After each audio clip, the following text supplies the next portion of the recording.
상한 나의 맘 보시네. 주 나의 눈물 안에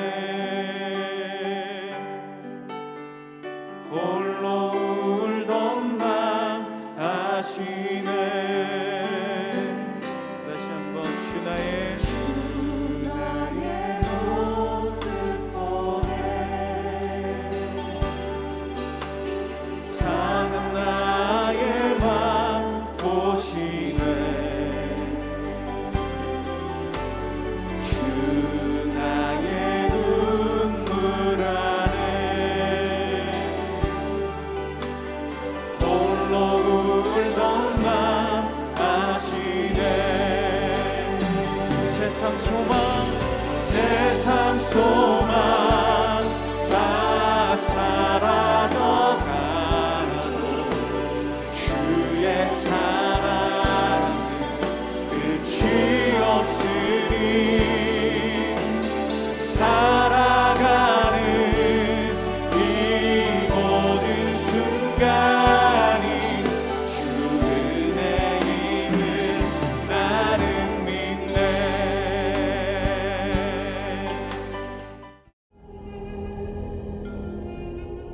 니느웨에 대한 경고, 곧 엘구스 사람 나훔의 묵시의 글이라. 여호와는 질투하시며 보복하시는 하나님이시니라.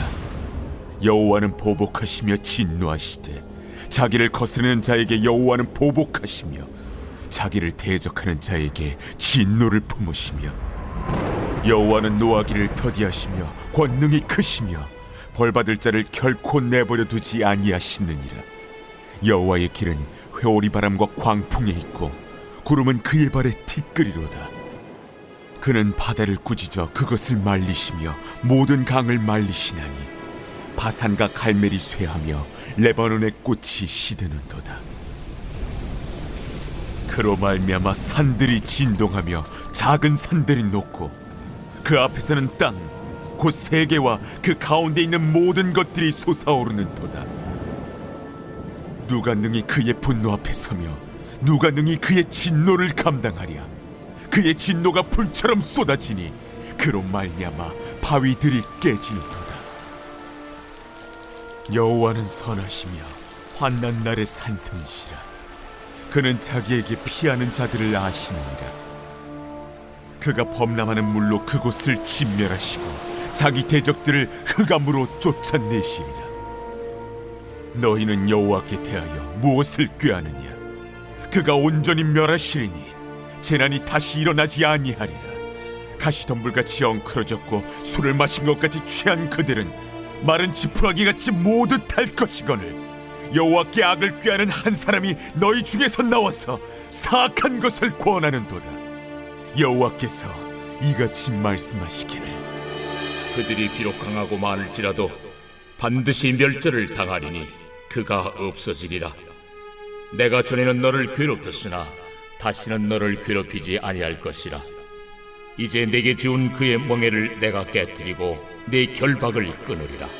나 여호와가 내게 대하여 명령하였나니 내 이름이 다시는 전파되지 않을 것이라. 내가 내 신들의 집에서 새긴 우상과 부은 우상을 멸절하며 내 무덤을 준비하리니 이는 내가 쓸모없게 되었습니다. 볼지어다, 아름다운 소식을 알리고 화평을 전하는 자의 발이 산 위에 있도다. 유다야, 내 절기를 지키고 내 서원을 갚을지어다. 악인이 진멸되었으니 그가 다시는 내 가운데로 통행하지 아니하리로다 하시니라. 네, 오늘도 은혜의 자리에 나오신 한 분 한 분 진심으로 환영하고 축복합니다. 하나님께서 예비하신 은혜를 우리 모두에게 베풀어 주실 줄 믿습니다. 우리는 어제까지 요나서를 보았고 오늘부터 나훔을 보려고 합니다. 요나는 니느웨를 향한 여호와의 심판에 대한 경고와 그에 대한 회개의 모습을 드러내고 있습니다. 나훔은 그 이후에 100년이 지난 다음에 그 니느웨라는 그 곳에서 하나님의 용서의 은혜를 잊어버리고 주변 국가들에게 가혹한 압박을 가하고 학대를 자행했습니다. 아수르가 주변국에 행했던 것은 차마 입에 담기 어려울 정도로 끔찍한 모습들이었습니다. 상대국의 병사의 머리를 자르고 이렇게 들고 다녔던 정말 극악무도한 짓을 행했던 것이 바로 아수르라고 할 수 있습니다. 나훔은 이러한 아수르를 향한 하나님의 심판의 메시지를 드러내고 있습니다.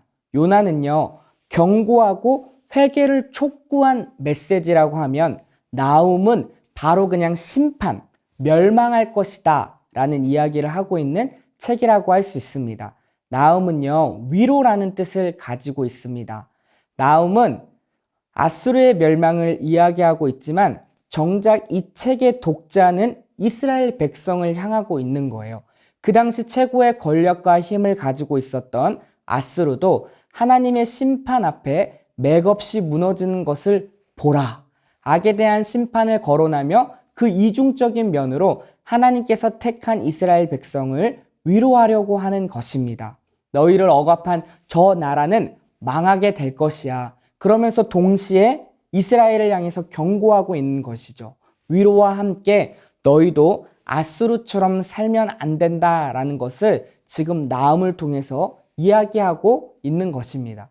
오늘을 살고 있는 신자들을 향한 메시지이기도 하죠. 하나님을 떠난 악인들이 세상에서 떵떵거리며 악에 대한 명확한 심판이 있음을 나훔을 통해서 지금 알리고 있는 것이죠. 그리고 그 백성들을 향한 하나님의 마음은 너희를 사랑하며 내가 너희를 위하며 너희의 모든 어려움을 회복시킬 것이다 라는 것을 지금 오늘을 살고 있는 우리 믿는 신자에게도 주님이 나훔을 통해서 이야기하고 있는 거예요. 세상은 여전히 떵떵거리지만 이 악한 자들은 결국 심판을 당할 것이다. 그리고 예수를 믿고 따르는 선민에 향해서 하나님이 신원하고 구원해 주실 것이다 라는 메시지를 담고 있는 것입니다. 우리 2절을 같이 한번 읽어볼게요. 시작! 여호와는 질투하시며 보복하시는 하나님이시라. 여호와는 보복하시며 진노하시되 자기를 거스르는 자에게 여호와는 보복하시며 자기를 대적하는 자에게 진노를 품으시며. 네, 여호와는 질투하시는 하나님이라고 이야기하고 있습니다. 여호와 외에 다른 것을 집중하는 것을 주님이 원치 않는다라는 거예요. 저는 아내랑 결혼을 했습니다.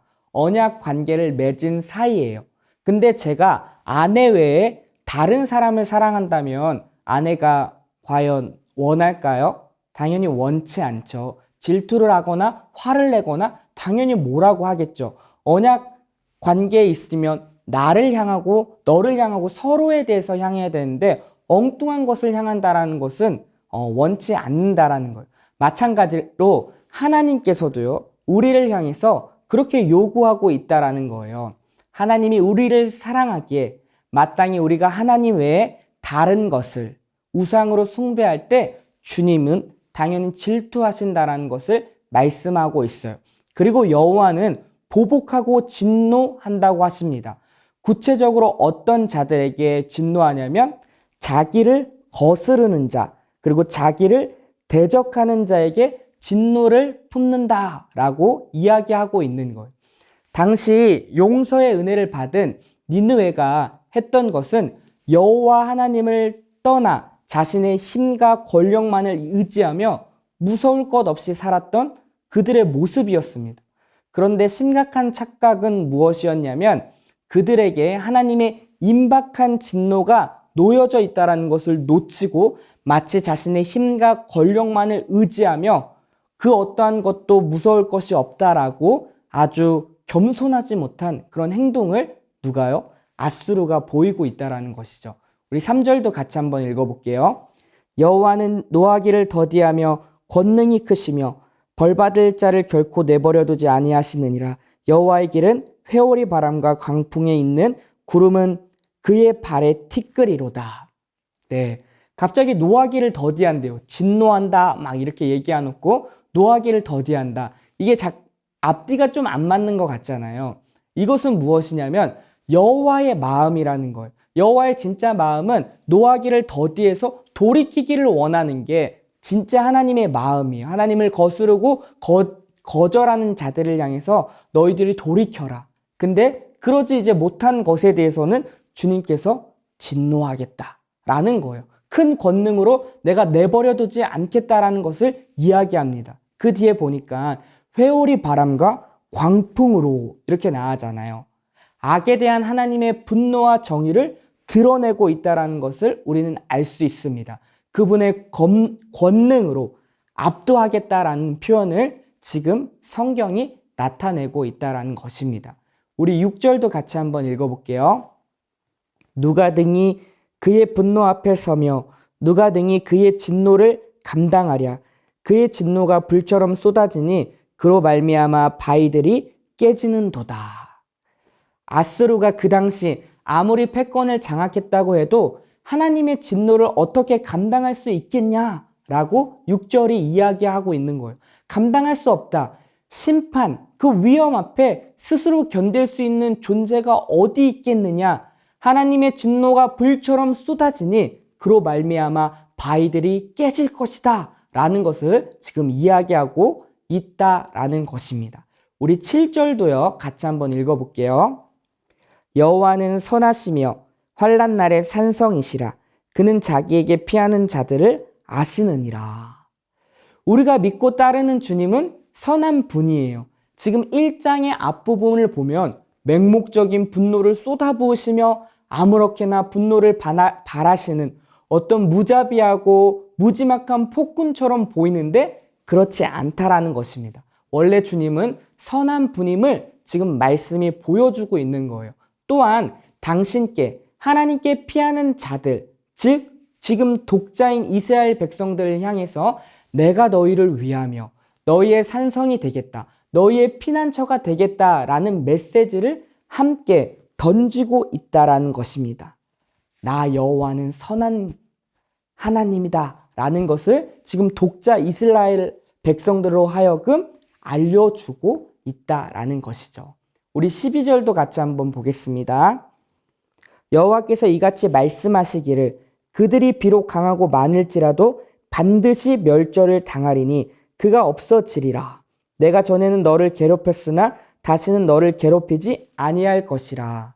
12절 13절은요. 이스라엘 향한 하나님의 메시지입니다. 비록 아수르가 강할지라도 반드시 멸절을 당하리라.